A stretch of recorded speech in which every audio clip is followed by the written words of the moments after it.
కాంగ్రెస్ అధికారంలోకి వస్తే కేసీఆర్ కుటుంబానికి చెర్లపల్లిలో డబుల్ బెడ్రూమ్ ఇల్లు కట్టిస్తానని రేవంత్ చాలాసార్లు ప్రకటించారు. అధికారంలోకి వచ్చిన తర్వాత రేవంత్ పూర్తిగా మారిపోయారు. అరెస్టు చేసే అవకాశం వచ్చినా ఎవరినీ చేయటం లేదు. ఫార్ములా ఈ కేసులో కేటీఆర్ కు సుప్రీంకోర్టులోనూ ఊరట లభించకపోయినా అరెస్ట్ చేయలేదు. ఇప్పుడు కేసీఆర్ ను అరెస్ట్ చేయటం లేదు. అరెస్టు ఉండదని కూడా చెబుతున్నారు. దీంతో అందరూ ఆశ్చర్యపోతున్నారు.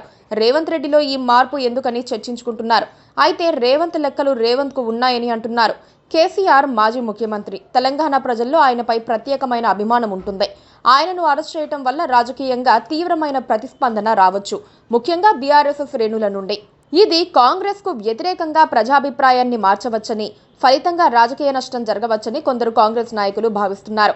అందుకే కాళేశ్వరం లిఫ్ట్ ఇరిగేషన్ స్కీమ్లో అవినీతి ఆరోపణలపై జస్టిస్ పీసీ ఘోష్ కమిషన్ నివేదిక కేసీఆర్ ను బాధ్యుడిగా చూపినప్పటికీ రేవంత్ రెడ్డి వెంటనే అరెస్ట్ చేయటం రాజకీయంగా రిస్క్ గా భావిస్తున్నారు. కేసీఆర్ వయస్సు, ఆరోగ్య పరిస్థితులను దృష్టిలో ఉంచుకొని ఆయనను అరెస్ట్ చేయటం వల్ల ప్రజల్లో సానుభూతి ఏర్పడే అవకాశం ఉంది. ఇది కాంగ్రెస్ కు ప్రతికూలంగా మారవచ్చు.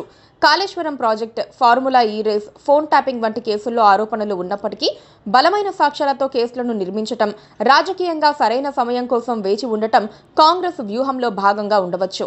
రేవంత్ రెడ్డి ఈ కేసులను రాజకీయంగా ఉపయోగించుకుని బీఆర్ఎస్ ను బలహీనపరచాలని భావిస్తున్నారు. కానీ అరెస్టుల విషయంలో జాగ్రత్తగా వ్యవహరిస్తున్నారు.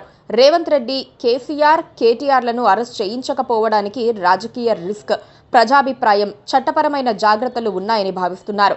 రేవంత్ రెడ్డి ఈ ఆరోపణలను రాజకీయంగా ఉపయోగించుకుని బీఆర్ఎస్ ను రాజకీయంగా దెబ్బతీసే వ్యూహాన్ని అనుసరిస్తున్నట్లు కనిపిస్తోంది. రేవంత్ కు అధికారం వచ్చినా ప్రత్యర్థులపై చర్యల విషయంలో దూకుడు లేదు. ఎలాంటి చర్యలు తీసుకోవటం లేదు.